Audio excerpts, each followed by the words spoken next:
ఏంటి తల్లి, అసలు ఏం జరుగుతుంది?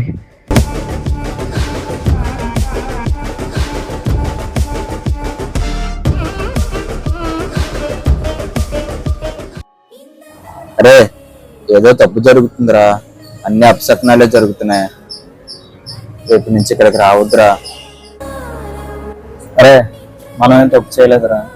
అనుకోకుండా జరిగిన సంఘటన కోసం ఆలోచించి అమ్మవారిని తప్పుపడ్డద్దు. అనుకోకుండా నాకు ఏదైనా జరిగినా అది అమ్మవారి వల్ల అయిందని మాత్రం నువ్వు అనుకోకురా.